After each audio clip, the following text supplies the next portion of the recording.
जय श्री कृष्ण। दोस्तों, कृष्ण विचार में आपका स्वागत है।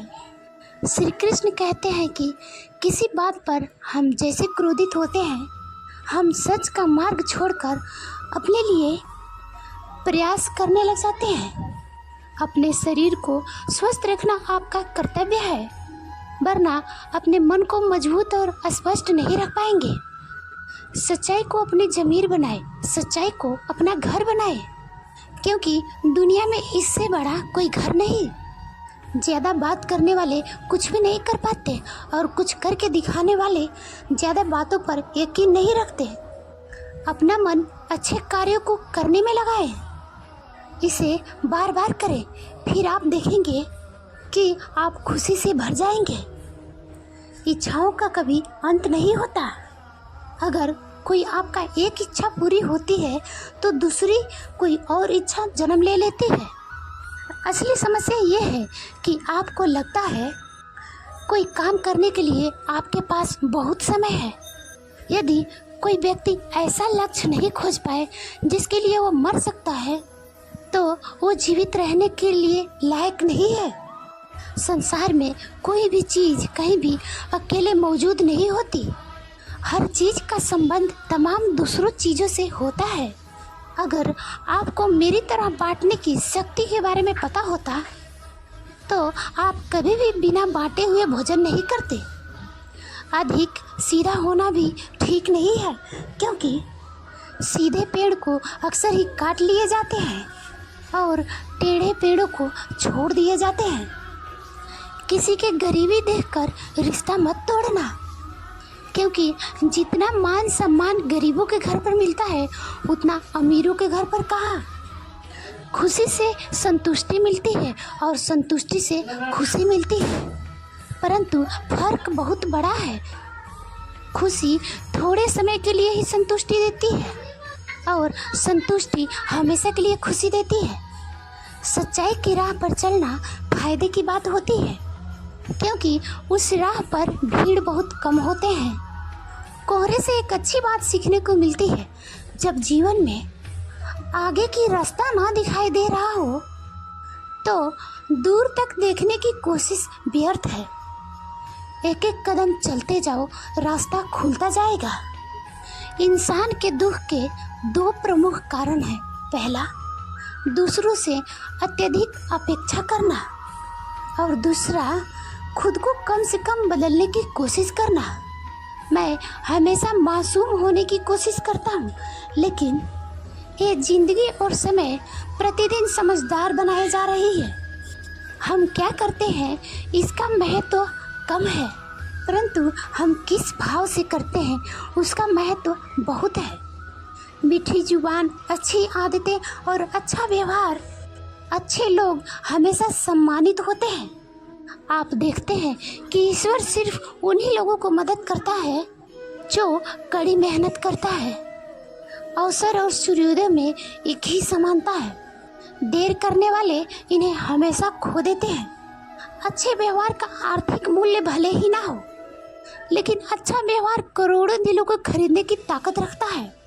मंजिल तक जाने के लिए मनुष्य को केवल दो महान आध्यात्मिक चीज़ों की आवश्यकता होती है। पहला, दूसरों को गलतियों को भूलना, और दूसरा, अपने अंदर अच्छाई लाना, क्योंकि हर मनुष्य की सोच एक जैसी नहीं होती। जीवन में इतना महत्व नहीं रखता कि आप शारीरिक रूप से कितना ताकतवर हैं, जितना कि आप मानसिक रूप से मजबूत हैं।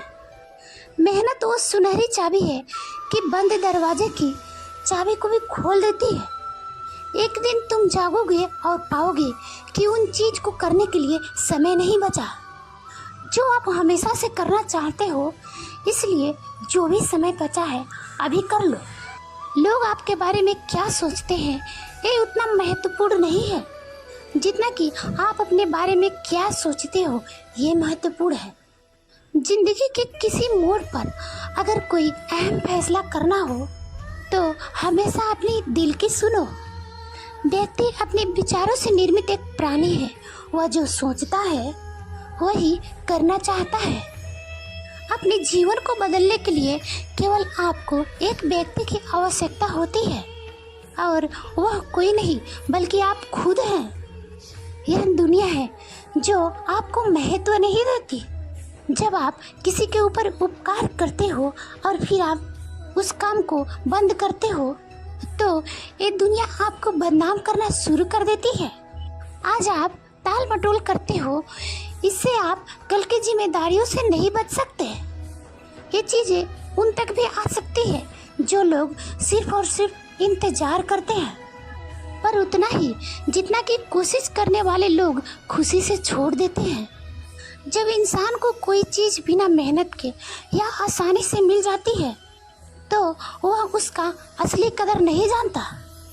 जब आप उस वक्त मुस्कुरा सकते हो जब आप पूरी तरह से टूट चुके हो, तो यकीन कर लो दुनिया में आपको कोई और नहीं तोड़ सकता। जीवन में कभी आपको किसी चीज़ से डर लगे तो कभी अपने ऊपर हावी मत होने दो, बल्कि उस पर हमला करके उसे खत्म कर दो। सफलता की खुशी मनाना अच्छा है, पर उससे अधिक आवश्यक है कि आप अपने असफलता से सीख लो। इस दुनिया में सारे लोग अपने गलतियों के लिए बहुत अच्छे वकील बन जाते हैं और दूसरों की गलतियों के लिए बहुत अच्छे जज बन जाते हैं। लोग जिंदगी में भौतिक चीज के पीछे हर दिन भागते रहते हैं और ये पता लगाना भूल जाते हैं कि सबसे महान खजाना तो उनके भीतर ही है। मैदान में हारा हुआ इंसान फिर से जीत सकता है, लेकिन मन से हारा हुआ इंसान कभी नहीं जीत सकता। परेशानी में कोई सलाह मांगे तो सलाह के साथ साथ भी देना, क्योंकि सलाह गलत हो सकती है पर साथ नहीं। कांटों पर चलने वाले अपने मंजिल पर जल्दी पहुंचते हैं, क्योंकि कांटे कदमों की रफ्तार बढ़ा देती है। त्याग के बिना कुछ भी पाना संभव नहीं है, क्योंकि एक सांस लेने के लिए पहली सांस छोड़नी पड़ती है। समय सबको मिलता है जिंदगी बदलने के लिए, पर जिंदगी दोबारा नहीं मिलती। जब आप गिरोगे तो आपको उठाने वाले हाथ से ज़्यादा हंसने वाले चेहरे होंगे। अगर हमें अपने सफलता के रास्ता पर निराशा हाथ लगती है, इसका मतलब ये नहीं है कि हम कोशिश करना छोड़ दें, क्योंकि इस निराशा के असफलता के पीछे ही सफलता छिपी रहती है।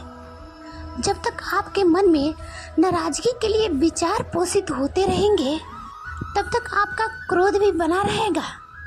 लेकिन जैसे ही आप नाराजगी के विचारों को भुला देंगे, वैसे ही आपका क्रोध भी गायब हो जाएगा।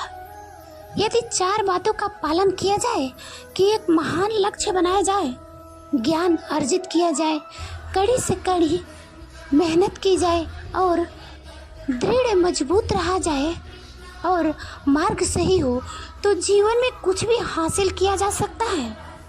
अंत में यही चीज़ सबसे ज़्यादा मायने रखती है कि आपने कितनी अच्छी तरह से प्रेम किया और आप अपने जीवन को कितना भरपूर जिया और आप कितनी गहराई से लोगों की गलतियों को माफ़ किया। अगर आपको अच्छा साथी ना मिले तो अकेले चले उस हाथी की तरह जो अकेले ही जंगल में घूमता है। अकेले रहना कई ज़्यादा अच्छा है बजाय उन लोगों के साथ जो आपके प्रगति में बाधा बनते हैं। एक समय की बात है, एक दरबान सेठ ने अपने गांव के गरीब लोगों की प्रतिमाह दान का प्रबंध किया रखा था। किसी को 10, किसी को 20, किसी को 50 रुपए देता था। उसके पारिवारिक खर्च के आधार पर दान भी मिलते थे। सभी लोग हर माह के प्रथम दिन अपने दान के रुपए आकर ले जाते थे। यह क्रम बरसों से चला आ रहा था, जिसमें एक भिखारी भी था जिसका उसके बड़ा परिवार होने के कारण उसको 50 रुपया दिया जाता था। वह भिखारी हर माह के प्रथम दिन आके अपना रुपया ले जाता था। एक बार माह के प्रथम दिन वह भिखारी अपना रुपया लेने आया।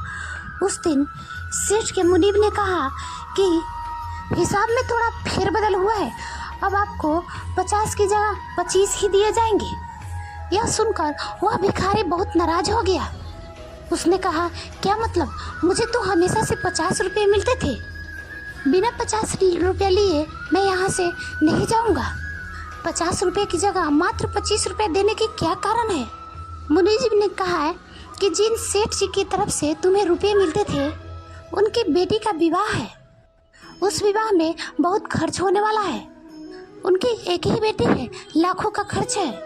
इस कारण संपत्ति में थोड़ी असुविधा है, इसलिए अब आपको 50 की जगह 25 रुपया ही मिलेंगे। उस भिखारी ने क्रोध में हाथ पैर पटके और कहा, इसका क्या मतलब है? तुमने मुझे क्या समझ रखा है? मैं कोई अमीर नहीं हूँ कि मेरे पैसे काट लोगे। अगर अपनी बेटी के विवाह में लुटाना है तो अपने पैसे लुटाओ। पिछले कई सालों से उस भिखारी को मुफ्त में 50 रुपये मिलते आ रहे थे, इसलिए वह मुफ्त की अधीन और अधिकारवादी हो गया था। वह अपने आप को बड़ा मानने लग गया था। उसका 25 रुपया काट लेने पर उसका विरोध कर वह क्रोध और आवेश में आ गया था। भिखारी को जो मुफ्त में मिला उस पर वह अपना अधिकार मान रहा था। उसमें से कुछ भी कटेगा तो वह विरोध करेगा, परंतु जो अब तक उसको मुफ्त में मिला है वह उसका अपना नहीं था और उसके लिए वह कभी उस सेठ को धन्यवाद नहीं किया कि आप 50 रुपया प्रति माह देते हो, इससे हमारे परिवार का भरण पोषण होता है। लेकिन जब रुपये कटे तो विरोध अवश्य किया। अब आप भी विचार करें कि आप भी कभी मुफ्त में पानी, हवा, अन्य तमाम प्राकृतिक सुख सुविधाओं के लिए भगवान को कभी धन्यवाद किया है? कभी भगवान को मंदिर जाके धन्यवाद दिया है? शायद ही किसी का उत्तर हाँ होगा। हम सब अधिकतर सुख के कामना हेतु ही मंदिर गए हैं। कभी अच्छा होने पर भगवान को थैंक्स बोलने मंदिर नहीं जाते हैं। ऐसे सुंदर उपहार के लिए हमारे मन में उस ईश्वर के लिए कोई धन्यवाद नहीं है। लेकिन जीवन में आने वाले दुखों के लिए ईश्वर से ढेर सारी शिकायतें होती हैं। जब भी हमने भगवान को पुकारा है तो केवल किसी पीड़ा या दुख के कारण ही पुकारते हैं।